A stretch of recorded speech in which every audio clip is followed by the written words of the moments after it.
Hello and welcome to FRQ of the day number 7. This is also from the 2019 exam. This was common to AB and BC, so might look familiar. This is a related rates problem, basically. We have this barrel. It says the diameter is 2 feet. I went ahead and right away put radius equals 1 because diameter is not super useful. And it says the water is draining out and the height is changing at a rate of dH dt equals this. Okay, so this is the derivative. This is how fast the height is changing. And then it gives me the volume of a cylinder, so that's nice. Part A says find the rate of change of the volume. When I see that, rate of change of volume, I'm thinking dV dt. This is a related rates problem. I'm looking for dV dt. And I know that the height is 4 feet. So I see h equals 4. Okay. So what I like to do for a problem like this, I start by writing down all my variables. So dV dt question mark. That's what I'm trying to find. I know that h equals 4. That's all I see in there. Then I find the equation that I need. So since it's about volume, I'm going to use this volume equation they give me. I see that volume equals pi r squared height. So I need to fill in what I can, see if there's anything that's constant. Here's one thing I do notice. The radius never changes. It's a cylinder. So even as the water drains, the radius is a constant. So I can go ahead and fill that in because dr dt would be 0. So my radius is 1. So that brings me to volume equals pi times 1 times h. So just pi h. All right. And then I know that h is 4. And I also know that dH dt, that might come in handy. dH dt is negative 1/10 square root of h. Okay. So now what I do, now that I've got my equation, I'm going to take the derivative of it. So derivative of v would be dV dt. It's all with respect to time. Pi is a constant, so it's going to stay. Derivative of h would just be dH dt. And I'm looking for dV dt, so I'm going to plug in whatever I can. It looks like I can plug in dH dt, is this. So I'm going to have pi times negative 1/10 square root of h. However, look what they tell me. They tell me h is 4, so I can put 4 in there. So if I solve this, this is going to tell me what dV dt is, which is what I'm looking for. So I've got negative 1/10. There's a pi. Square root of 4 is 2. So that would be negative 2/10 or negative 1/5 pi. So that's my answer. I'm going to reread the problem, make sure I'm not missing anything. It says find the rate of change. Did that. Indicate units of measure. That is super important. If it says to do it, you'll lose points if you don't. So this is dV dt. So my unit for volume, let's see, this was in feet. So my volume would be feet cubed. And then the dt part, my time unit, I'll go back and find it in the problem. It says t is measured in seconds. So I'm going to have over seconds. So negative 1/5 pi feet cubed per second is how fast the volume is changing. All right. And this was a, let's see, this was a 2-point question. So your points break down.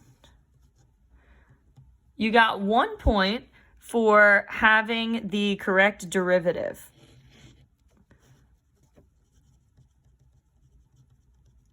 So your pi dH dt. And then your second point was for the answer with units. All right, let's take a look at part B. Part B was worth 3 points. It says when the height is 3 feet, is the rate of change of the height with respect to time increasing or decreasing? There's a lot going on in this problem. It's a little confusing. So let's see. I see h equals 3. The rate of change of the height with respect to time, that's dH dt. So I'm trying to figure out, is dH dt increasing or decreasing? So I'll remind you, your steps for increasing or decreasing, you always take the derivative and then you see if the derivative is positive or negative. Positive would be increasing, negative would be decreasing. So my equation is dH dt, and that was negative 1/10 square root of h. I need to figure out if this is increasing or decreasing when h equals 3.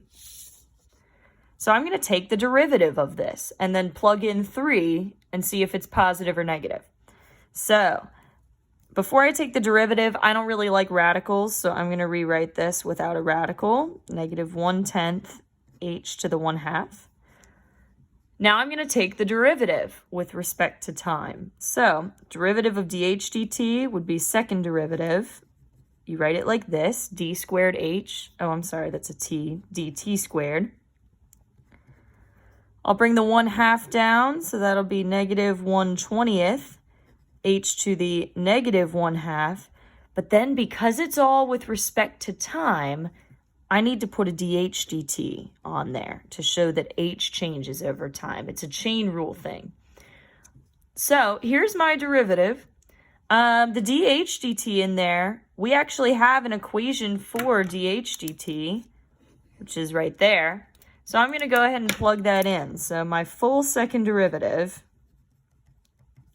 negative 1/20th h to the negative 1/2, and then dH dt is negative 1/10 square root of h.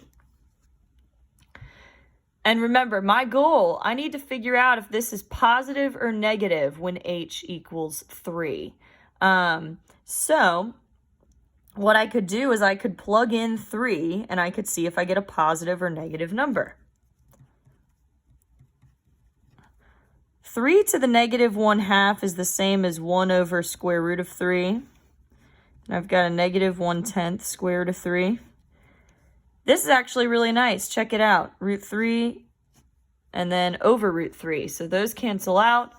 Negative 1/20th times negative 1/10 is positive 1 over 200. So I got a positive number. That's going to mean that dH dt is increasing. So I have to explain my reasoning. So what I might say is because the second derivative at h equals 3 is positive, and you could say it equals 1 over 200, dH dt is increasing when h equals 3. So you had to have these two pieces in your justification. The second derivative is positive, therefore dH dt is increasing when h equals 3. You have to actually write a sentence for increasing or decreasing. All this work is great, but it won't get you full credit for justifying. This was a 3-point question. So you got 1 point for having the derivative. And what they mean by that is this part that I'm circling right now. So like, did you take the derivative correctly? You got 1 point for having the derivative with the dH dt. So your real answer for the second derivative, it's like this whole deal. Got you a second point. So if you forgot the dH dt, you only got 1 possible point on this. And then you got a final point for your answer with reason. So that sentence, it's increasing because the second derivative is positive. All right. One more piece, part C. Says at time t equals 0, h equals 5, use separation of variables to find an expression for h. Separation of variables is that thing we do when we solve a differential equation. So we're going to be solving the dH dt and getting like h equals such and such. This question is worth a lot of points, by the way. It's 4 whole points. Solving differential equations is always worth 4 or 5 points. So if you see one like that, it is definitely worth your time to do it. Okay, so I got dH dt equals -1/10 square root of h. So to go through solving this, I need to get all the h stuff on one side and all the t stuff on the other side. So I'll have dH equals -1/10 square root of h dt. I multiplied both sides by dt. Now I'll divide by square root of h to get that over here with the dH. Okay, now what you're going to do is take the integral of both sides. I'll draw that in pink. Okay. Now when you take the integral, this is written kind of confusing. Let's make it an exponent. That would be h to the -1/2 dH. Integral of -1/10 dt. For these antiderivatives, you're going to raise the exponent and divide. So that'll be 1/2. Dividing by 1/2 is the same as multiplying by 2. Over here, raise the exponent, so -1/10 t plus c. If you forget the plus c, then the maximum number of points you can get on this is 2 out of 4. So don't forget the plus c. So, by the way, if you've done this, you've already gotten 2 points. You got 1 point for separating your variables, and you got 1 point for the correct antiderivatives. All right, next up, you're going to want to solve for c. That's why they gave you a point you could plug in. They said when t equals 0, h equals 5. So we got 0, 5. So I'm going to have 2 times 5 to the 1/2 equals -1/10 times 0 plus c. Come up here. 5 to the 1/2 is square root of 5, so 2 square root of 5. Oh, that's going to be 0, so that is c. Now that I've found c, you're going to plug it back into your equation. So I'm going to have 2, I'll make it square root of h equals -1/10 t plus my c, which I now know is 2 square root of 5. If you got the correct c value, that's another point. All right, and your final point is going to come from solving for h, because it said find an expression for h, so you need to get that by itself. Let's start by dividing everything by 2.